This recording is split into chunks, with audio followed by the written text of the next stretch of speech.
Yeah, so we're going to do some stuff on conditionals now, because often in talking to people I do hear conditionals being a bit of a problem.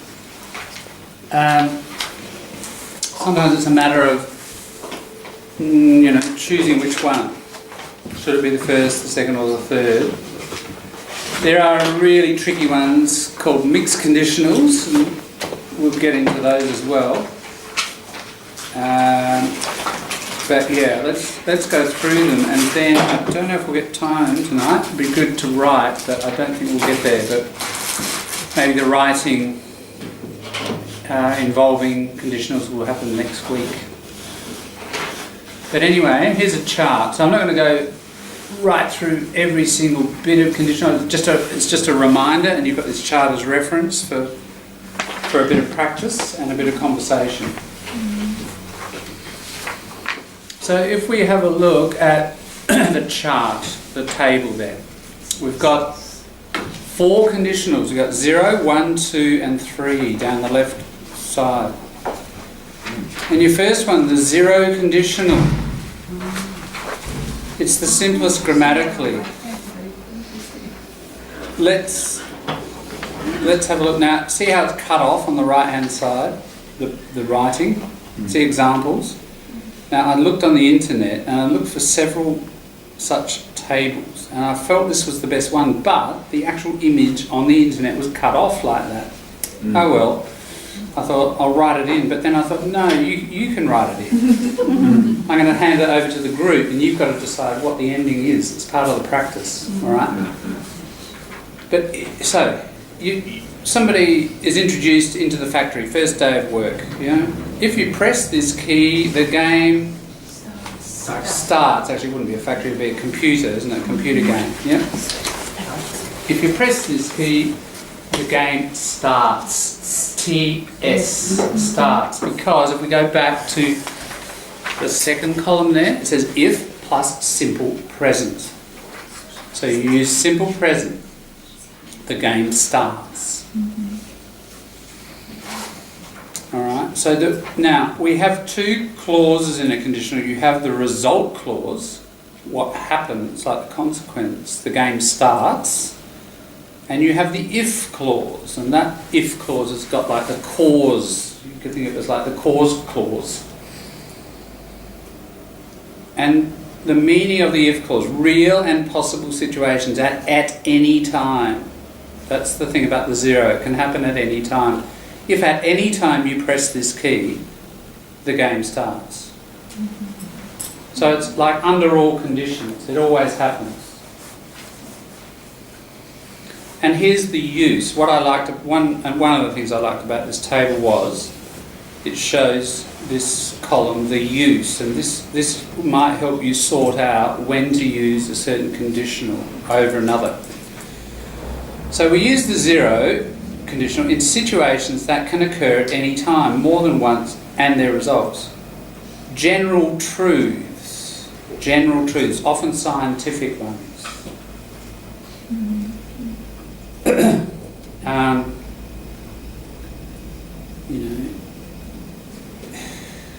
What's a scientific one?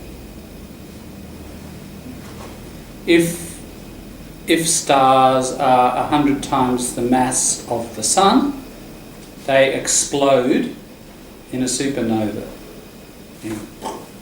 If they're smaller, they shrink to a red dwarf.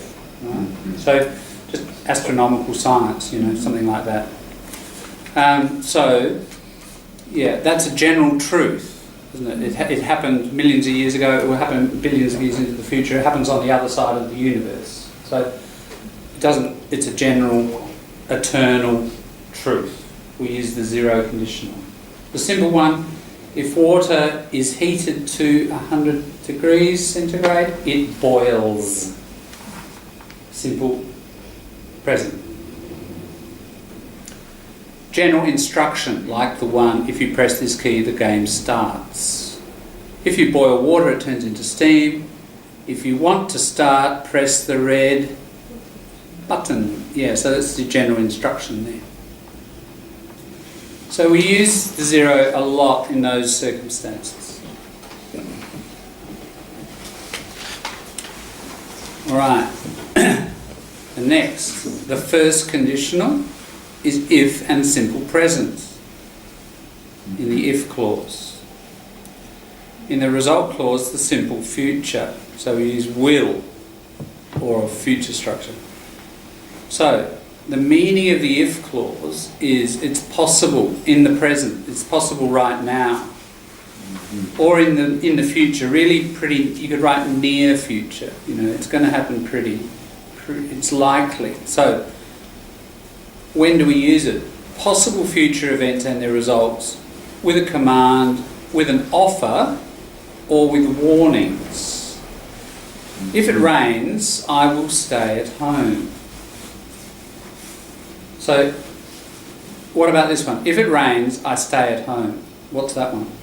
Always stay. That's right, always. That's a zero, isn't it? Mm-hmm. Yeah. But if it rains, I will stay at home. The difference being, if today, in this situation, if it rains. I'm not talking about all situations like the zero. It's this particular moment. And it's likely. That's the thing. It's fairly likely it's going to rain. I don't really have to imagine very hard. Obviously, if there's an if, it involves some bit of the imagination. The idea of imagination is important because it comes into the second and the third conditional. Right? But the point about the first conditional is there's not much imagination. There has to be some because of an if.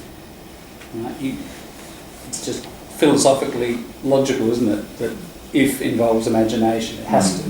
There's always a little bit of imagination, but it's like 2 or 3%, if you think of it like that. Right? Because it's reasonably likely, if it rains, I will stay at home. We can use it as a command. If you come home late, don't make a noise. Generally we say a noise. Don't make a noise. So we can use it in commands. Offer. I'll call the hotel if you don't have time. So I will, there's your result clause, if you don't have time. Notice how with all the conditionals, you can, what we call the if clause, if you don't have time, and the result clause, I'll call the hotel. We can exchange them in order, and we don't need to change anything in the grammar.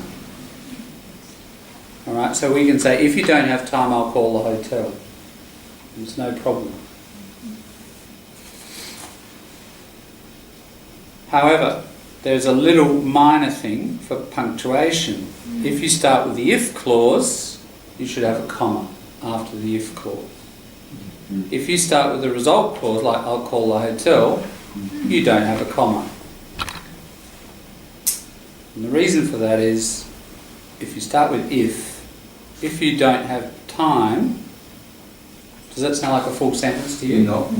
If you don't have time, now it's like half an idea, isn't it? Right? That's what we call a dependent clause. It depends on the other one to make a full statement. And the more general rule is, beyond conditionals, if you start with a dependent clause, when you finish that clause there should be a comma, and then you have your independent clause. Right? So it's just, there's a little punctuation difference, but that's the only thing there is. Warnings. I'll call the police if you don't leave now. Now. Yeah. So, don't, if you move that shelf, the whole thing will come crashing down. It could be a warning about a physical thing, anything. And, it's likely, like you've got the shelf in your hand, somebody's got it in their hands right now and it's wobbling. So likely, not much imagination about the consequence. So that's first conditional territory. Second, if plus simple past. That's in your if clause. We use simple past, that's the key. The verb changes to the past. Now it might feel weird because even though you're talking about something that's happening now or in the immediate future, you use this past structure. But what that indicates to the native is that you're imagining it. It involves more imagination. It's not that likely. It's improbable.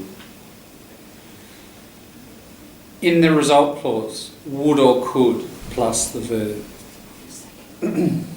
The meaning of the if clause is it's impossible or not true in the present. It's not true right now. Therefore, we say it's imagined. That's the other term we can use. You could write imagined in there. It's improbable in the future, unlike simple present. It's fairly probable. And as it says, oh, it's already got the imaginary situations. So, we can use it for improbable things in the future, or situations, events or situations. If I won a lottery, I would buy an island. Yeah. So, there are 14 million people, 14 million tickets. Not that likely. Anyone here won a lottery? No? Not yet? Not yet. Not yet. Next week. Okay. So, it's a low probability. So we use this, we don't say win, we say won. That's the function of the simple past here. That's what work it's doing. Signalling that you're imagining an unlikely thing. 2, a hypothetical current situation which is contrary to known facts. Hypothetical, imagined. It means, pretty much. If I knew the answer, I would tell you. You don't know the answer. So it's contrary to existing fact, isn't it? 3, giving advice. If I were you, I would see a doctor. And normally you say I was, don't you? I was in the class last week. But here we say were. And we say it for everybody. If he were more hard-working, he wouldn't have lost. He would still have his job. Right? Normally we say he was, she was, but here we use were. Okay, and we use would or could in the structure. If I knew the answer, I could tell you, would tell you. So you use a modal. Most common ones would, but you can use other modals. Might, may, could, should. Alright, 3rd, most people are okay about these, a little bit wobbly maybe on the second sometimes. The 3rd is a tricky one. So it's if plus past perfect. We use this one about the past. It is always about the past. So in terms of choosing, it's only when we're dealing with past events. The structure is in the if clause, if plus the past perfect. Now the past perfect is a had, H-A-D. Had worked, had completed, had spoken. Yeah. And then in the result clause, would, could or should. So you've got a modal. And then we say have. You must have your have. You'll always have it. And then we have a past participle. Would have written, should have written, should have driven, should have spoken to. Yeah? The meaning of the if clause is it was impossible in the past, it didn't actually happen. I think a better way of saying it is it's an imagined past. It's not what happened. I think impossible is a bit wrong there. I'd cross that out actually, because the point is you're considering other possibilities, things that could have happened. Well, because the past is impossible. I guess, yes, if we're thinking of it like that, it's already happened. Yeah. You're right. It can't re-happen. Yeah, true.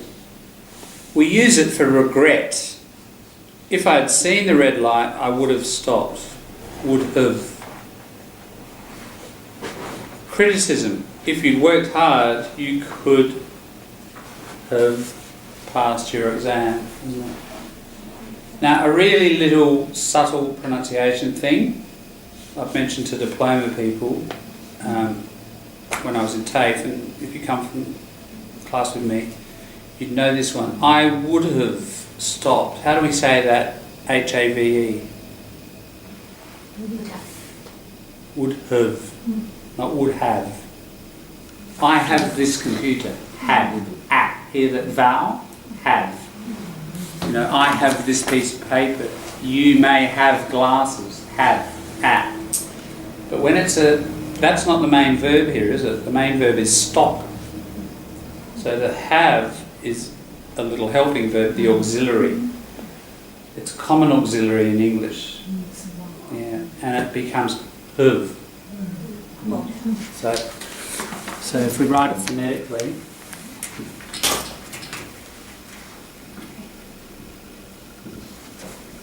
have. Yeah.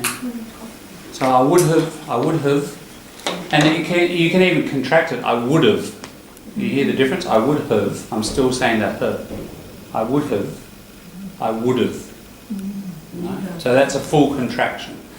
But even in the full contraction, we're using that, aren't we? I would have.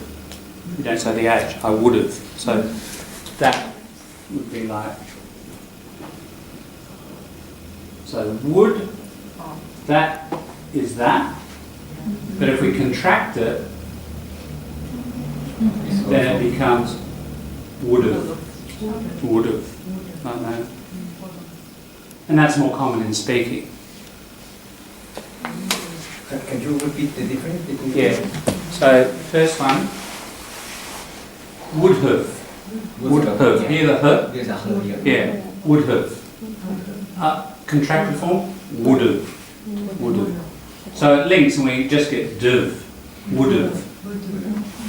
With the H in there, the h rather, there's no linkage because there's no. It doesn't begin with a vowel, and we get would have.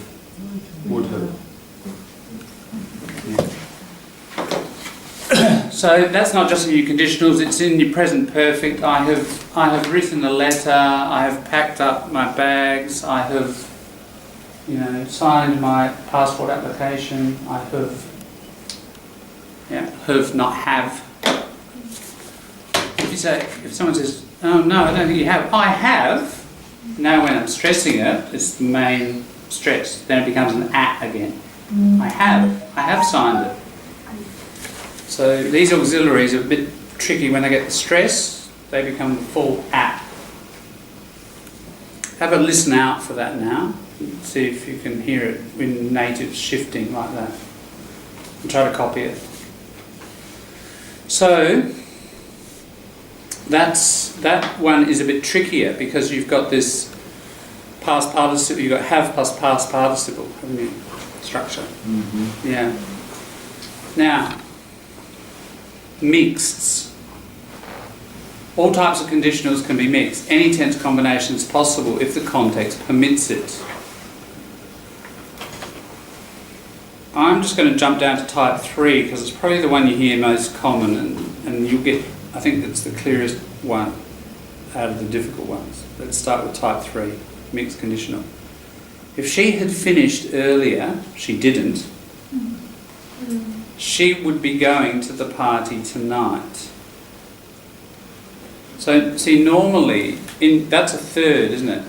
It starts in a third. If she had finished earlier, and normally for a pure one, you'd have, she would have gone to the party yesterday. Right? But what we're talking about a past action, and then the result is in the present now, or even in the future. The party tonight. Hasn't happened yet. So what you're trying to do is link a past action and a future consequence.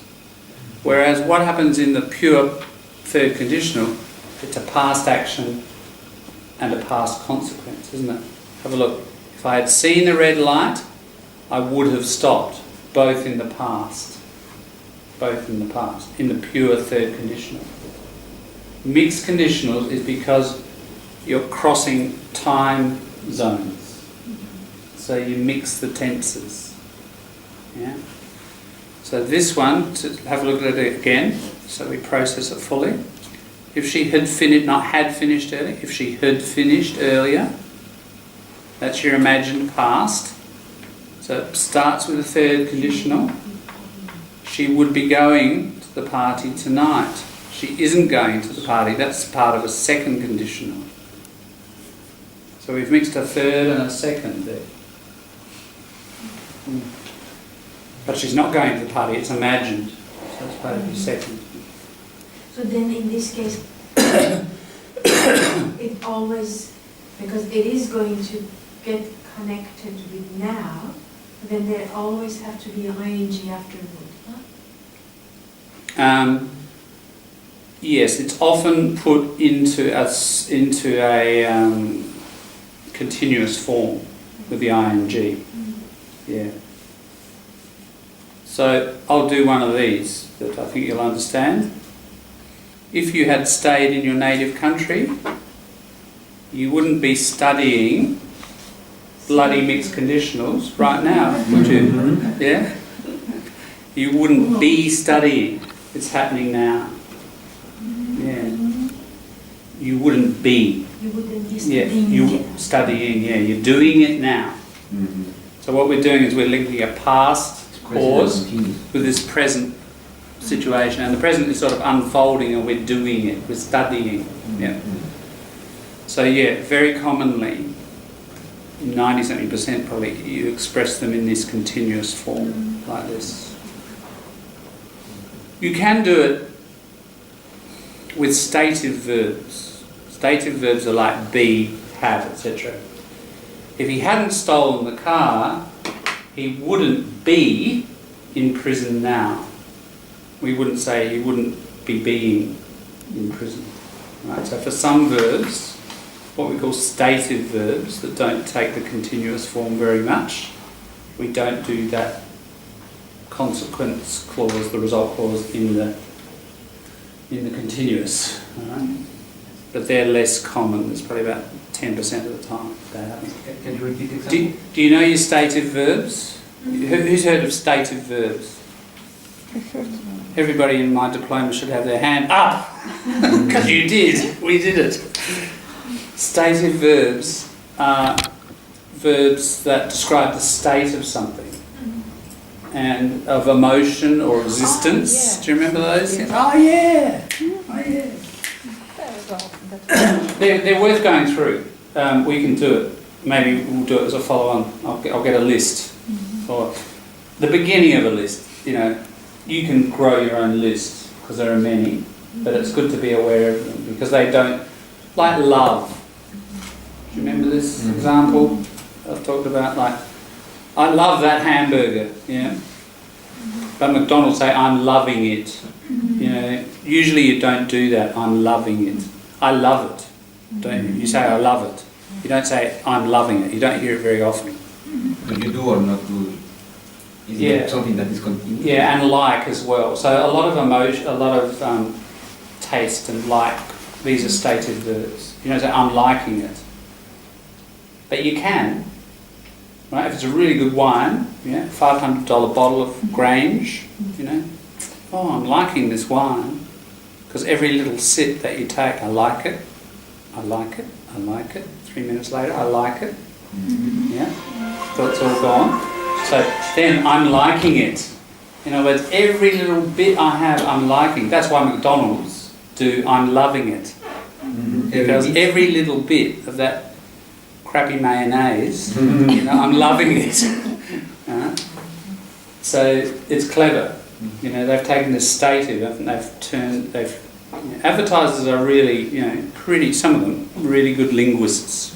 You know, get into marketing, get into grammar, you know, and they have these unconscious sort of feelings. So, yeah. So, they're stative verbs. So we can go through stative verbs real soon. It's probably useful. Okay, but anyway, usually you see it, if they're non-stative verbs, you will have it in the continuous form like that. Alright, let's have a look at type 2. If they were working all day, they'll be tired now. Yeah, so we've got an if clause there. If they were, not sure if they were or not, it's imagined. Yeah, if they were working all day, they will be getting a little bit of first conditional result and more like a second conditional beginning.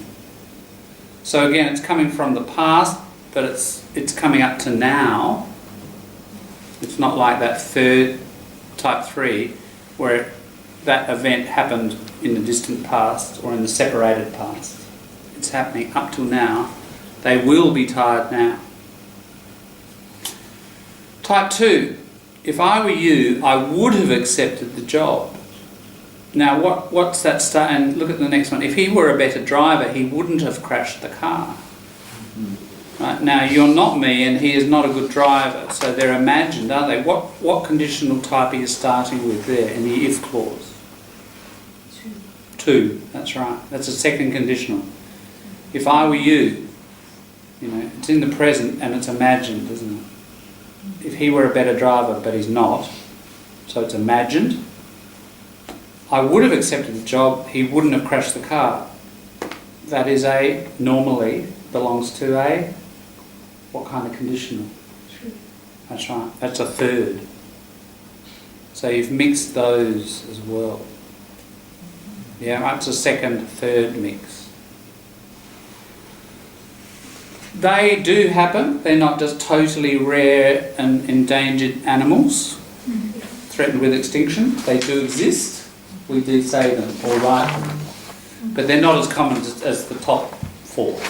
So the best thing to do is get your top 4 solid and strong, and then start noticing. Don't leave it at that. Push on and start noticing when people mix them. But if you're familiar with the first 4, then you'll think, oh, there's a 2-3 mix, or there's a third and a second mix, etc., or second and a first. But get strong in your first 4, I think. First. So over the page, we'll get straight into the practice, shall we? First of all, any questions about about any of the instruction?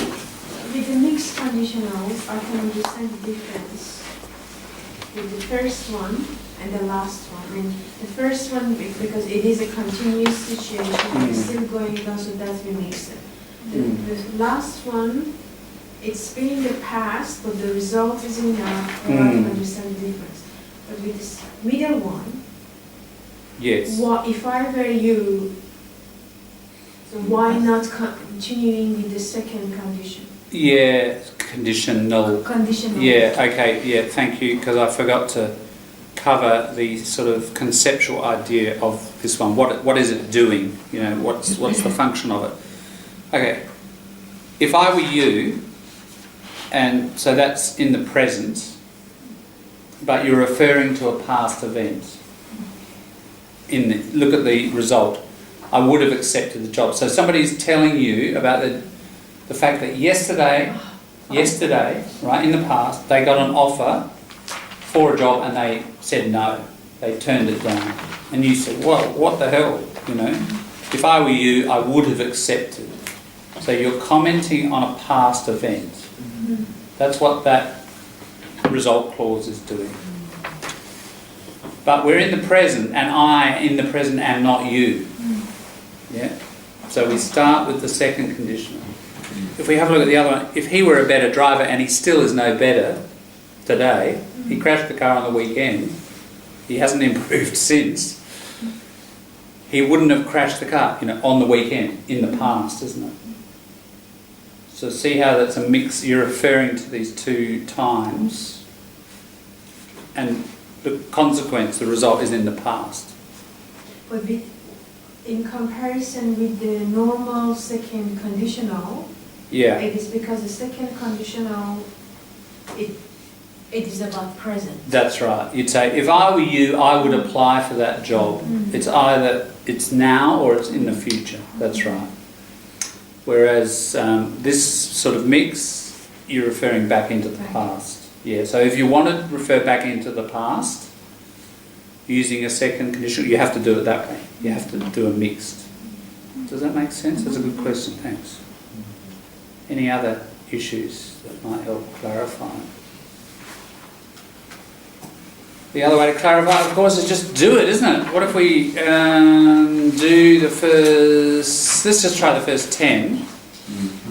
And what I want you to do is throw them like a ping pong ball between yourselves in speaking. Before you write down on the pen, just say, oh, I think it's da-da-da to each other, and say, oh yeah, no, I think it's... Have a little chat, 5, 10, 30 seconds, then write. All right, so discussion first before you write. Work at it as a little group. You feel free to disagree with each other, that's fine. But think it through. The first thing you need to do is identify which conditional, isn't it? What situation is it? And therefore, what conditional do you need?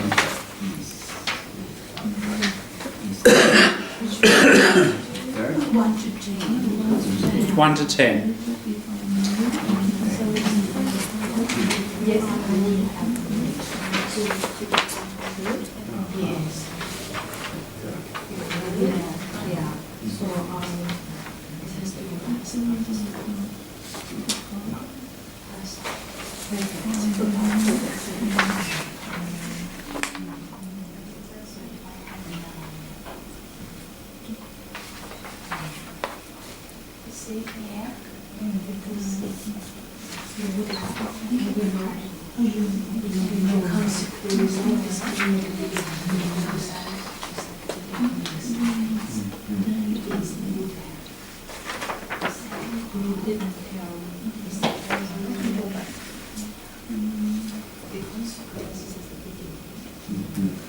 See number 7, there's a mistake there. Number 7, can you cross out the it? I would stay it. It should be an at, I think. Or you can take it out. So it should be stay at home, not it.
Oh, thanks.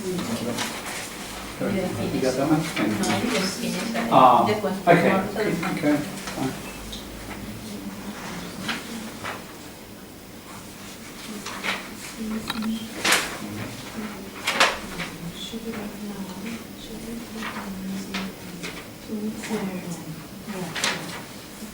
Okay, use the other brains at your table to help you. Ask them what they think. Or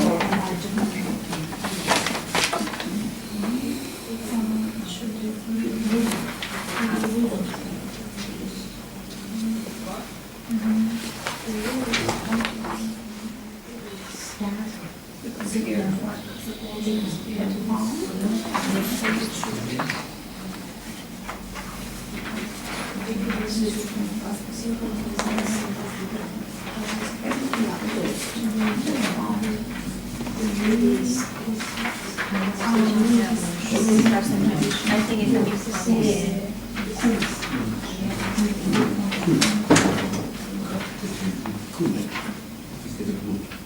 It's no, it is here.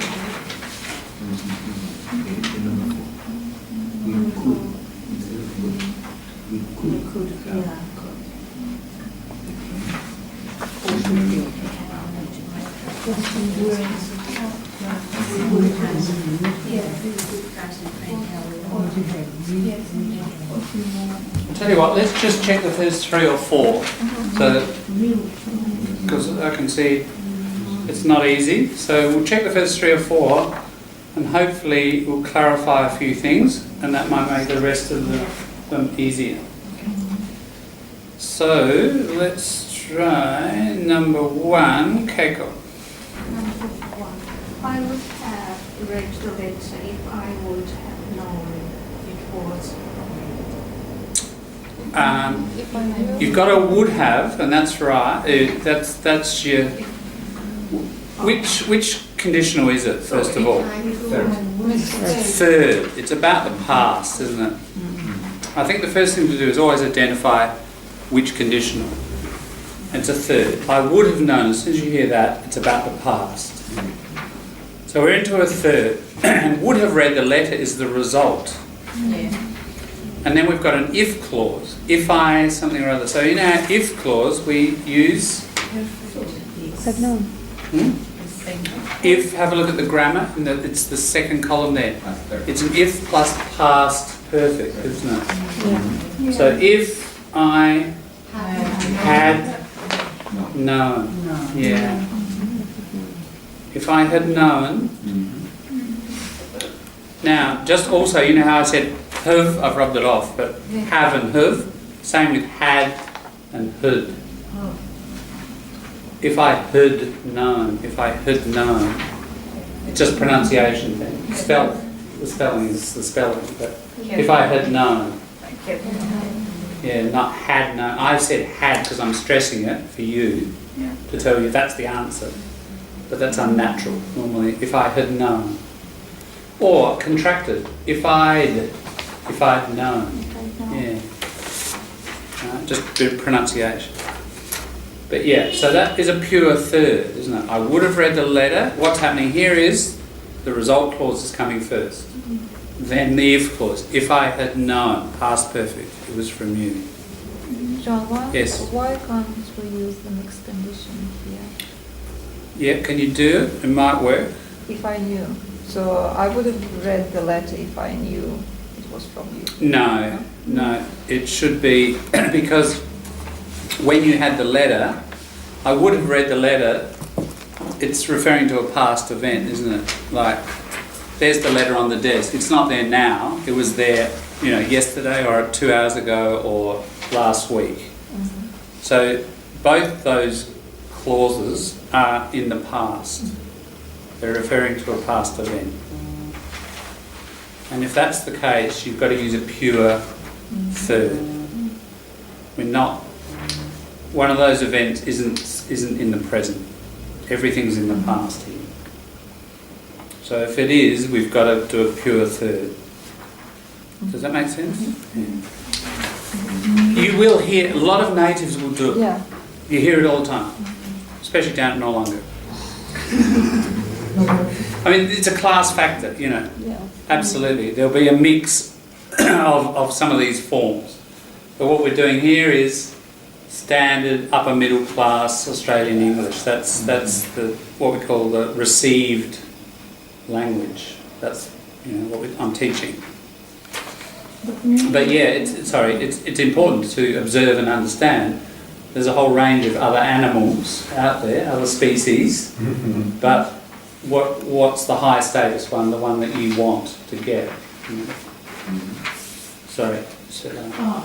No, I just thought new is also past tense.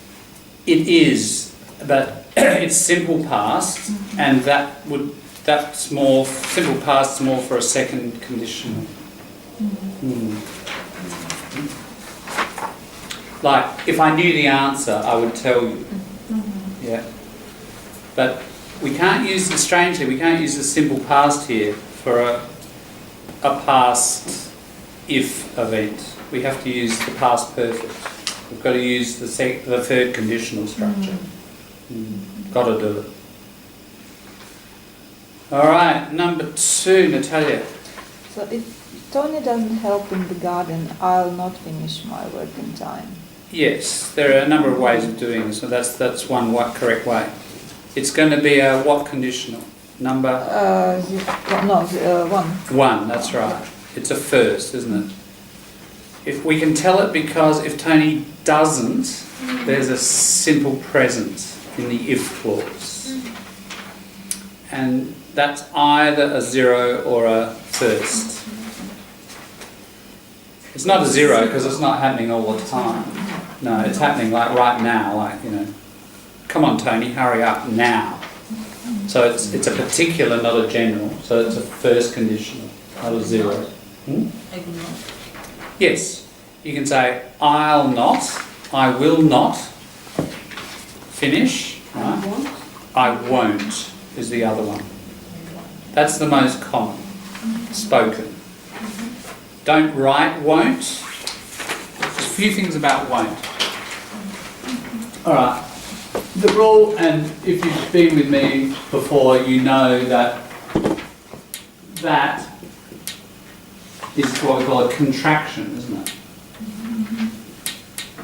Will not becomes, it shrinks down less of an apostrophe won't. Those things, couldn't, shouldn't, won't, didn't, these are contractions. Don't write contractions in your formal writing, just don't do it. We use them in speaking all the time. You must expand it out. So if you were writing this one, you would write will not. But if you're speaking it, most commonly you would say that. You can say both, but that's far more common. We contract a lot in speaking. It's quicker and easier, isn't it? Isn't it? Is not. Is it not? Isn't it? Now, if you contract this one, be careful, because it's very commonly not said correctly. That is an O sound, and I'm already hearing some want. It sounds like want. I want a lolly. You know. Oh. No, it's O. O. So it's what we call a diphthong. The mouth moves and changes as you say it. Look at my mouth. I'll exaggerate it. O. So it starts really big and it goes down to like a W. Like when you say a W, that tight little fish mouth. O. Won't. Won't. Won't. Won't. Won't. Oh. I won't. So stretch it out and make it long and exaggerate it for a while, and you'll get it more precisely. It's a very common error, not getting that right. And it will lead to confusion because I want to finish my work on it. It sounds like you're saying I want to. And you're saying no, I won't. It will not happen. So you can get confusion and meaning for that. Yeah, I won't finish my work in time. It's a first, isn't it? It's like will. The will not structure, or will, that belongs to your first conditional, your result clause. If you, Mercy. If you didn't tell me about Maxwell's birthday, I would probably... That's right. Just Maxwell's, getting your possessive. Get yes, yeah. Good. If you didn't tell me, I would forget it. That is a second. That's right. Yeah. Yeah. The person did tell you though, so it's an imagined situation. Yeah, that's your second. 4. Who wants to try 4? Sept, try 4. I would have caught the train earlier if Mary had found her purse. Good, yeah. And it's a what number? 3. First. Third, isn't it? We would have, just yeah, we would have caught, catch becomes caught, it's your participle, isn't it? It's your third column. You know all those verb tables you did years ago? It's the third column, isn't it? Your past participle. We would have caught the train earlier, or contract it, we would have. We would have. Would have. We would have caught the train earlier if Mary had found, not had found. There's your past perfect. Had found. Alright, so I think that's probably where everybody's up to. I hope that's clarified a few things. Push on. First thing to do, you can see what we're trying to do, is identify the conditional type first, isn't it? What time section are we working with? Past, present or future? Is it likely or is it imagined or improbable? You know, these are the issues that you've got to figure out before you decide which conditional to use. This is why it's tricky territory. Keep going.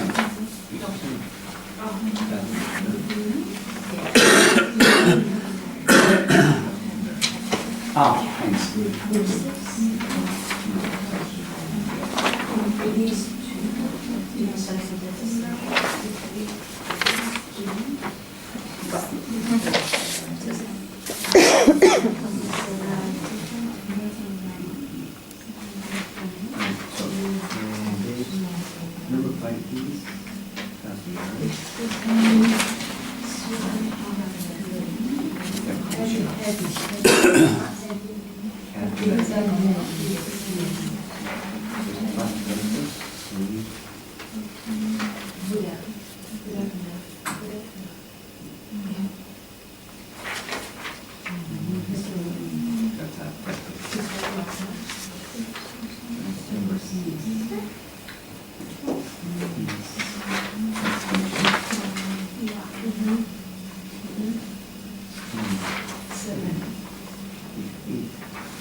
Conditional.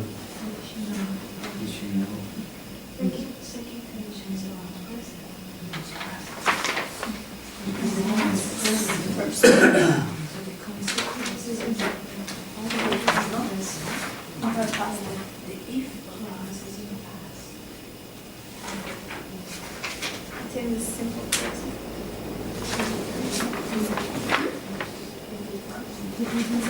It's in simple present. Very simple.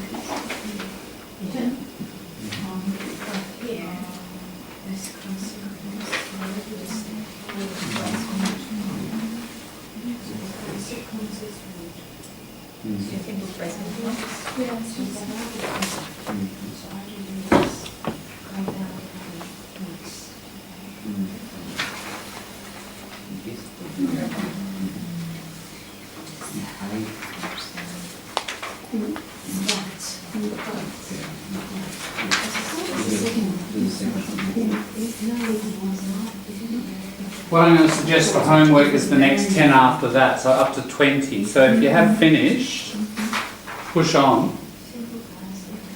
And that'll be less to do at home, eh?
Instead of home.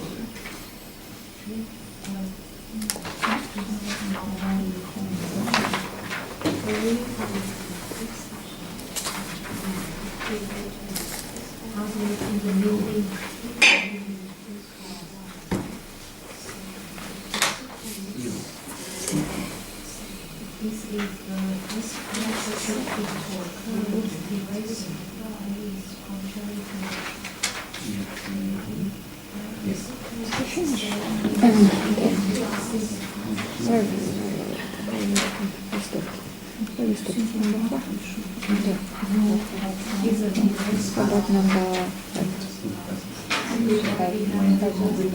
right learned. Number 3, yeah? Condition. Number 3. 6. If it is? Number 1, yeah? 7 wasn't.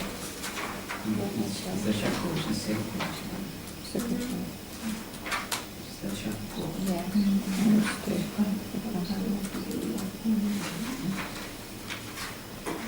Number 8.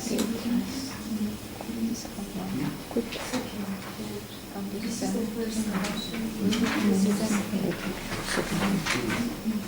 Sasha. If you go to the Arabic, if you go to the Arabic, we will zero. No, the first one. Zero.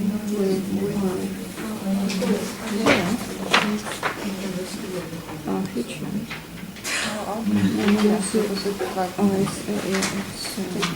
This one, yes.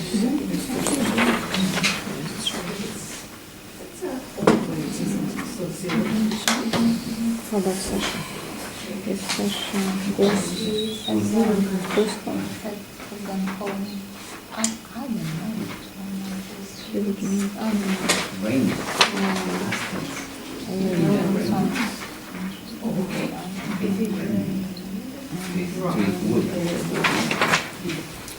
All right. So it sounds, from what I can hear, some people have finished number 10. That's good. Let's go on. Shall we go back to number 5? Sophie, what did you have for number 5?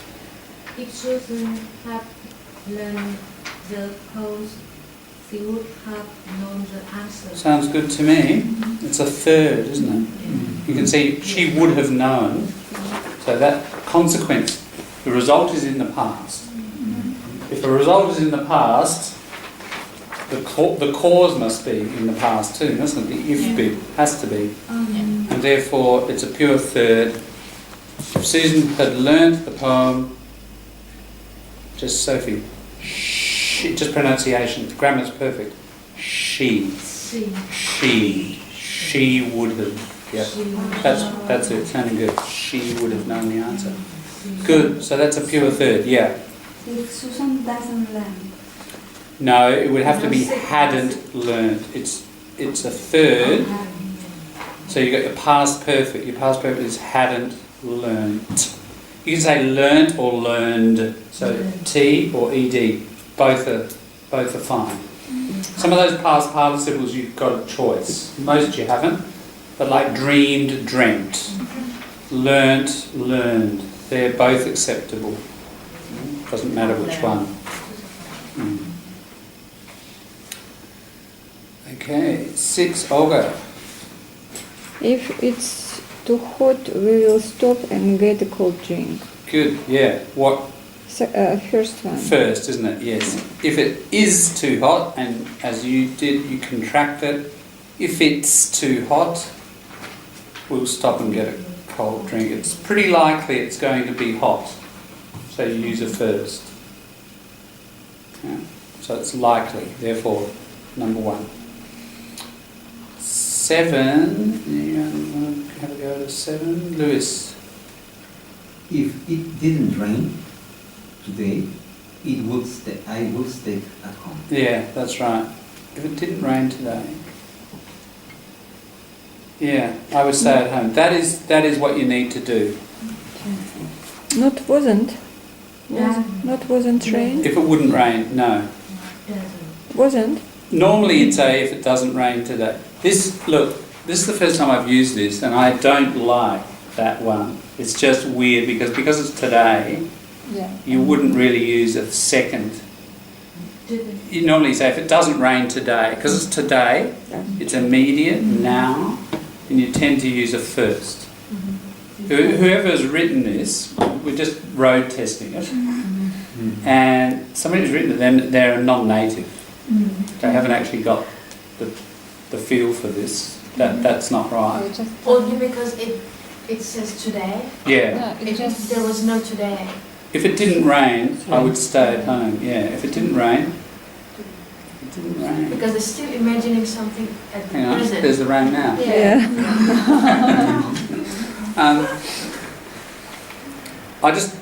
Can we forget number 7? Just it'll just confuse. Just put a line through it. There are 2 or 3, I think, or more. You know, So it's This was connected to that nice table which I like, but actually I'm not so convinced of all of it. But so, all right, take out number 7. If the professor, this is fine. This one. Oh, what did you do for that? If the professor spoke clearly, we would understand him better. Sounds great. What conditional? Understood. A second. Second.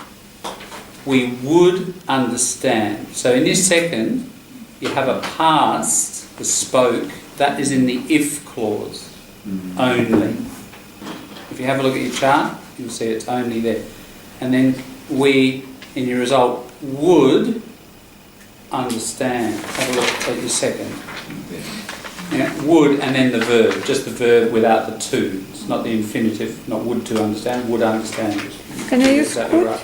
Can we use Use could. You could use could, yes. You could use another mode. We could understand, we might understand, we may understand. Good point. Yeah. Number 9, Lorraine, you want to try? If you go on talking like that, we will throw you out. That's it. We will throw you out. What conditional? Number 1. Number 1, that's it. Yeah, if you go on talking like that, the person already is talking like that, it's incredibly high probability they'll keep going. Okay, so it's a number 1. And so it's not would throw you out, it's will. It's got a more definite feel to it, hasn't it, in the result clause. Yeah. We will throw you out. All right, number 10, Svetlana. If Sasha will go home now, he will meet his own brother. Okay, now we've got a in the result we've got a would meet. Went. Which one uses a would and the verb? Second, right. So we've got to do a second conditional here. If Sasha went, yeah. So in the second you use your simple past for your verb in your if clause. If Sasha went home now, he would meet his own brother. Is he at home now? No. But if he went home, and we're imagining he did, then he would meet his brother. Yeah. So it's in the present, but he's not there now, and we imagine it, and we imagine the consequence. Yeah. So we use this simple past to indicate that we're imagining. As soon as the listener hears this, if Sasha went home, right, that person's imagining something. We know that, we get ready for an imagined consequence. That's the point, I think, of this weird bit of grammar that normally we don't use past for present, do we? But we suddenly do, and that's a signal to the person, oh, right, it's not happening now, it's imagined. That's how it would have unconsciously developed in the language. Yeah. Yeah, good. All right. Well, they seem to be getting clearer. I'm going to throw you the next 10 down to number 20. All right. Do them on the bus going home, or Why not? Saturday morning over a coffee or whatever, and bring them along, and we'll chat about them. You'll share in your group first and discuss them, and then we'll look at them. Now, what we need to do is turn this, as the actors say, from page to stage. The actors have a playbook in the theory, and you've got to put it on in performance, don't you? Ultimately, you've got to be able to perform this stuff in real life. One of the best ways to do that is to talk about yourself. So over the next, it's not going to happen all at once. What I'd like to do is introduce another resource. I'll tell you what we're going to do. We're going to listen to this thing from this little program. And it's a program from Life Matters. And it doesn't mean matters, life matters as in life means a lot, like something matters. It means life matters, life topics. Life topics. And it's part of the ABC. those people who know me that I'm a bit of an ABC freak. That's like a fan, somebody who likes something a lot. ABC Radio National is a very important resource for you. Even people today, writing their background and what they want more Australian culture. This is the best place to get it, absolutely, unequivocally the best, because it's high quality journalism. And here in Radio National, it's ABC, ABC Radio National. Get it on your phone. It's a listen now. If you put that in, it's actually Listen app. It's called. That's the app. You can get it on your phone. You can listen to it any time. It's also on the web. But the programs they have, there are many. There's several dozens. If you go to the program page, you'll get. I'm not going to go through it now, but you get a big list. And there's stuff on the country, and you hear farmers talking lots of slang, psychology, Aboriginal stuff, investigative journalism, science, all sorts of stuff. And a lot of it's quite expert and academic, but not too academic. It's designed for the general public. Law reports, great, really interesting legal stuff, national and international. Most of this is national and international. In the next few weeks, I want to look at Life Matters, and another one that I've been listening to just lately, which is great, and we're going to do something with this, The Moth. The Moth is true storytelling, things that really happen to people, pretty amazing things, like tragic, funny, etc. It's an American show, and people get up and tell these stories after crafting them. They're brilliant, really amazing. We will practice, give you advance warning. Think of a story, an amazing story, something that's happened to everybody, something amazing somewhere, even if it's small. I'll play a few of these and you can get a sense of it. Great practice for the past tense, getting all your past tense in place, and past perfects, past before past. So that's something I'd like to do in the near future, but today, Life Matters. Now, the reason I'd like to introduce this to you is that this program in particular is one of the best places to start with the ABC, because this stuff is just about everybody, every normal person. That's the point of Life Matters. It's not science, it's not law, it's not philosophy, which you can get in all the other programs, and I encourage you to use that. But this is just about everyday people, Your people telling stories about aged care, that's been in the news a lot, hasn't it, with the Royal Commission. Kids in sport. Men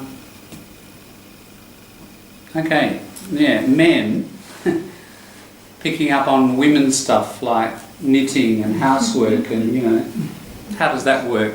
Is it successful or not? What are the issues? Very much about the house, about family, kids, compulsive exercise and eating, emotions, male loneliness. Interesting. Yeah. Oh, that would be good. That would be great. I'd love to listen to that. I bet there's really good slang in that one. The mum is a truckie. This is the one I want to look at. Finding your calling. What does that mean? Your path? Yes, that's right. Your path. The path that is yours and yours alone, that gives you meaning for your life. Why you're calling? Because who's calling you and saying, do this? Yes, it's from the sky. It's somebody up there. They part the clouds and say, sept. Come here. Yeah. Way. Yeah. So it's like, it's that thing that gives you, it's your job, but it's your true job. It's the thing that gives you most meaning, So lots of jobs don't, but many do. So are you currently engaged in that kind of work? Is it what you really want to do? That's what that's about. When you find your calling, it's like, I'm doing this thing and I just love it and it doesn't feel like work. I get paid, but it's just, it's fulfilling me. That's what it means. Now, interestingly, I think you'll know this word. Vocation. Yeah, and here's the metaphor. Vok means to call. Think of the word vocal. Vocalize. So vok means to call. So the metaphor behind that word is exactly the same as that expression. You're calling. So your vocation means God or the gods have called you and said, you know, you need to do this because this is in your nature. Yeah. It's just an interesting example of how within Latin words the root exposes a metaphor, and often the metaphor is, you know, similar to other ways of saying it in the same language. Anyway, we've got a quarter of an hour. We're not going to fit it in, but I want to start by playing this because if you're not listening to Radio National, you need to. You really need to. You need to be doing, you know, I suggest an hour a day. It'll develop your language, your listening skills, your vocabulary, in particular your culture, your cultural knowledge of Australia, in all those different areas, from Indigenous stuff to geography to philosophy to... And you'll hear what Australians think about things like this. You know, even ordinary stuff. Yeah. May I ask you, is it possible not listen only? It's possible to read also? Or? That's a very good point. So, with many of these programs, unfortunately not this one, there's a transcript. So if you go to things like the science show and background briefing and All in the Mind, the psychology program, you will get a transcript of what they've said. Some of them have it and some of them don't. Unfortunately, with the government cutting the ABC, the transcripts have shrunk a little bit. Some programs that used to have them have lost them. It used to be about 70-80% had them. I think it's more like 60-40 or even 50-50 now. So it's good to use now while the transcripts are up there. And that's very good listening practice, to listen to something first and then check the transcript and then listen again. You know, that's excellent way of working. Let's, in the quarter of an hour, we'll get into it. Now, what I want to do is link this, several purposes. One, I want to introduce you to one of the easiest shows. Right, so you think, oh, that's not too bad, I can, you know, listen to that stuff and it's kind of relevant to me. Second, I want to demonstrate that there's a really interesting language that we can pick out in this. Thirdly, what we're preparing it for is this. So think about your career that you're doing now. What might you have done? What other career could you have done if you had stayed in your previous country, or if you had come here and studied straight away, or, you know, there's a lot of third conditionals you can get out of this, or even in the future, you know, what are you going to do? If I finish my degree at Adelaide Uni, I will, or if it's not so likely, if I finished, I would, right? There's a whole lot of stuff, conditional stuff about you and your life direction in the past, present and future that we can get out of this topic. So I want to link the two things. That's where we're going with this, all right? So we're not going to finish it today, but we'll complete the whole process next time. And then you'll chat to each other about this, and then you'll write it down, and we'll get a bit of writing out of it as well. So if you've practiced the conditionals a lot, and feel free to do more, the writing next week is going to be easier. It's going to be Quicker and traumatic. easier. It'll be very traumatic, the whole thing. No apologies. So let's have a listen. So you just click download audio and you get that little thing there, and we'll play it. As we play it, I might stop it. We'll see how we go. We've only got a quarter of an hour, 10 minutes. I'm going to write up some interesting structures or slang or that they use as they go.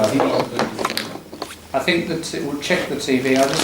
We want children to be able to pursue their passions and interests as they arise, don't we? And encourage them to do that. But as adults, you can lose sight of your own dreams and passions as bigger responsibilities take over. Gwyn Perkins is 76. This year he became an award-winning children's author and illustrator. Hi, Gwyn. Hi. And Joanna Maxwell is the author of Rethink Your Career in Your 40s, 50s and 60s. Joanna, hello, welcome to Love Matters. Hi Amanda, thank you. Now, Gwen, you've always loved to draw. You worked for a time in animation and then in advertising before you made this late foray into children's books. What's guided and influenced you to change careers? Just inevitability, actually. I sort of followed my passion, one thing led to another, then I sort of crossed off the things I didn't want to do and ended up doing what I wanted to do. So it's just one thing. I always find that if you really enjoy what you're doing, it'll lead to something, and if you do it well, if you try to do it well, it'll lead to something else that you want in a direction that you enjoy. So what was it then that made you leave advertising to try your hand at children's books? I was doing sort of nice things in advertising, but at the end of the day, I was just selling stuff that I didn't really believe in, and I guess I was in the background sort of trying to put art into advertising, and it just seemed like a waste of time at the end, and I'd rather just see what I could do with my work.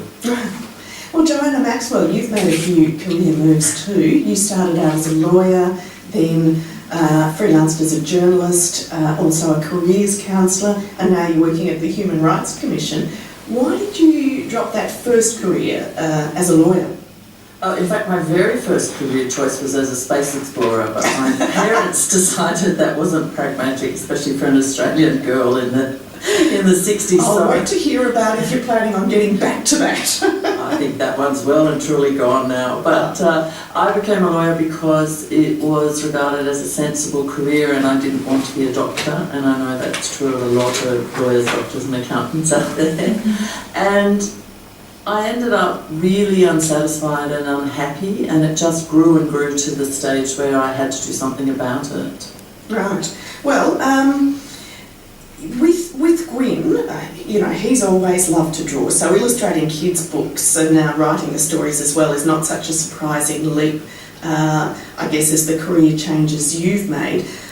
I mean, as a younger person, I don't think you would have dreamed or hoped that one day you'd be doing your current job, which is Director of Age Discrimination at the Human Rights Commission. Is it about being prepared to see yourself in a different way?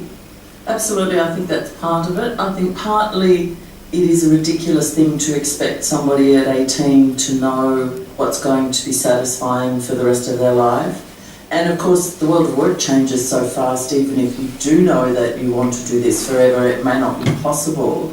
And also, as we age and our life circumstances change, what we want from work and what we think we can get from work also changes. So I think it's natural that we do evolve into different careers.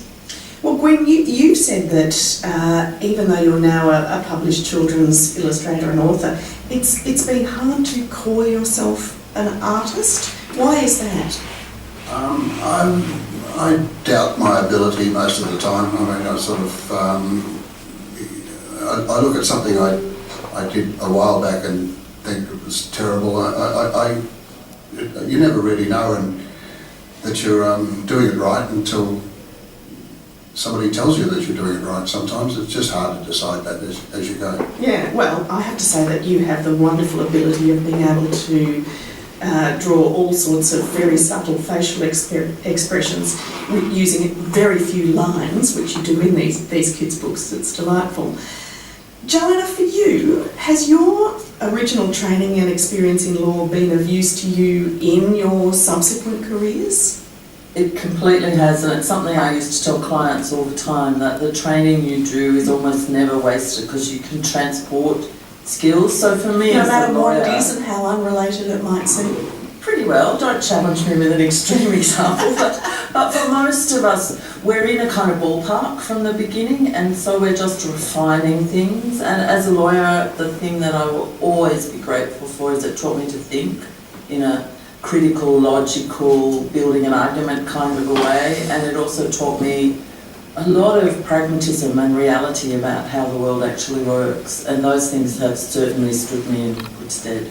So Joanna, would you say there was a sort of common underlying reason for all your career moves? Probably unhappiness.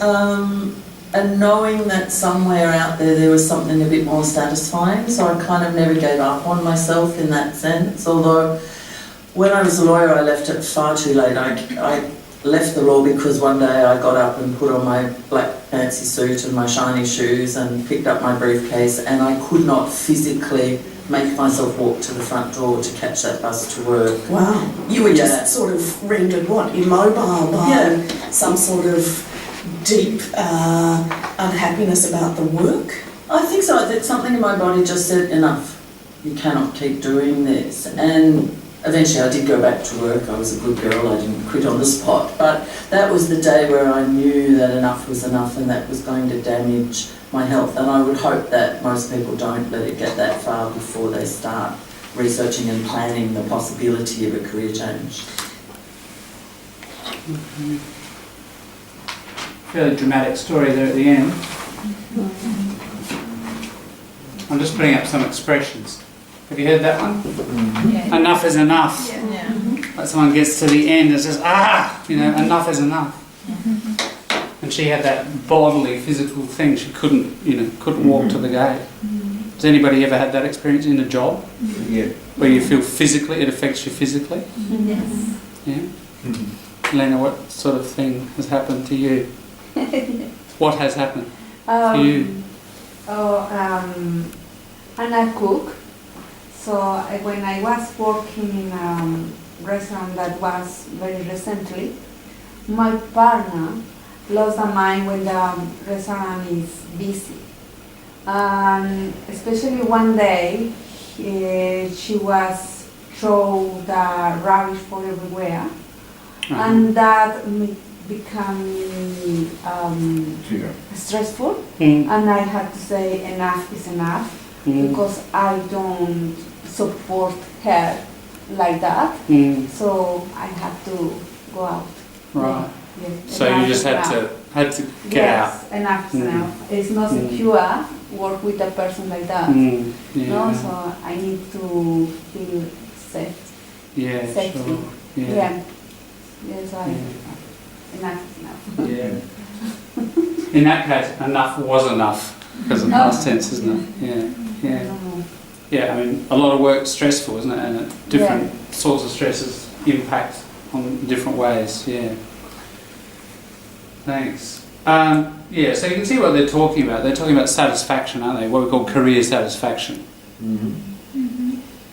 Do you have it now? Have you had it in the past? What do you think will give it to you? That's the sort of stuff we can talk about and use conditionals around it. Yeah. Just a few little things. Lose sight of. It's like there's the goal. You can lose sight of the goal. The 76-year-old guy who's now an illustrator, very late in life, he's now totally fulfilled, found what he wants, found his calling. You make a foray. A foray is an exploratory. You try something. You move into new territory. That's a foray. He made a foray into art from advertising. He was in marketing and advertising, wasn't he? He moved into pure illustration. That expression, one thing led to another. That's what happened to him. He just followed and he had a positive journey. It all got better and better. Heard this expression? You try your hand at, so physically, in this case a drawing or whatever, but you can try your hand at anything. You may not even use hands, might be purely thinking. I can try my hand at philosophy, use my brain. Just means try. We're trying to get these little slang expressions. Freelance journalists, where you don't have a permanent job, you work for lots of different people, whenever. That's freelance. Usually we say freelance as an adjective. Here, interestingly, it's a verb. This person freelanced, verb, as. So it's just an interesting use of that. It's been of use. It's been useful, but here, of use. Nominalised, isn't it? It's become a noun from an adjective, useful. So this is my point. We practiced this a lot last term. Looking at text, either looking at it or listening to it, and noticing little features. You know every single word there. You learned it years ago. But here it's behaving in an interesting way. If you want to get to very advanced English, it's noticing old words behaving in new ways that perhaps you haven't noticed before or you haven't actually practiced. Okay, so a lot of these, like, all those words, but that's an idiom, and with that's a new word. Pretty well, it's just a really useful expression. Pretty well, it's just an emphasising thing, but it's got a nice casual feel. A lot of Australians do it. This is American, in the ballpark, in the general area, isn't it? In the general field. So we often start off in the ballpark. So for example, I started off as a general English teacher and then got more specialised into the ESL. But I started in the broad area. This one, something stands you in good stead. It's something you learn or get in the past and you use it in the future. It's useful. It's like a tool or a set of resources that help. So helpful in the future. That stood me in good stead. When she went to walk out the door as a lawyer that day, she was rendered. It was like made. She was made. She was forced into immobility. She was rendered immobile when she said enough is enough. So there's a dozen minutes or so. How long was it? Yeah, 6 minutes. There's some interesting sort of language there, and I think that's the way to listen to this stuff. And of course, with a transcript, if you can get one, you can read it and you can probably notice a lot of these things more and underline them. Just keep collecting. Even if you don't look them up, just notice them. That's the first step. And you hear them more, and you'll realise eventually what they mean because you've heard them so much. But okay, this is the program. What will be good is I've sent this to the Facebook group. If for some reason you can't find it, that's what it's called. If you write ABC Radio National Life Matters, or even just write Life Matters, finding your calling late in life, you'll get the program. Right. We will listen together to the rest of it, but it would be good homework, practice, etc. If you want to listen to it and pull out some language, or just even consider the issues and start thinking about yourself. How satisfied have you been with different jobs? Are you now? What would you like to do? What would have been different? Mixed conditional. I'll just do one. Imagining you're you.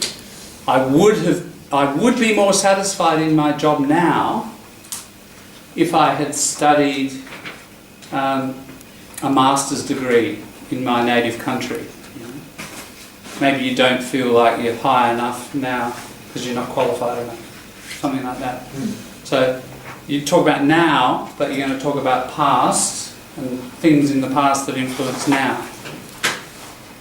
One thing that it opens up, of course, is, and what I want next week to be is more of a talking thing about yourself in your group and with the class, and be prepared to share stuff. But it's also about two things. First of all of you are migrants here. You're away from your original context. So when that happens, all those parental influences and relatives and family pressures, often people here feel when they arrive, this is a good time to reinvent yourself and perhaps go in a different direction. Not everybody, but some.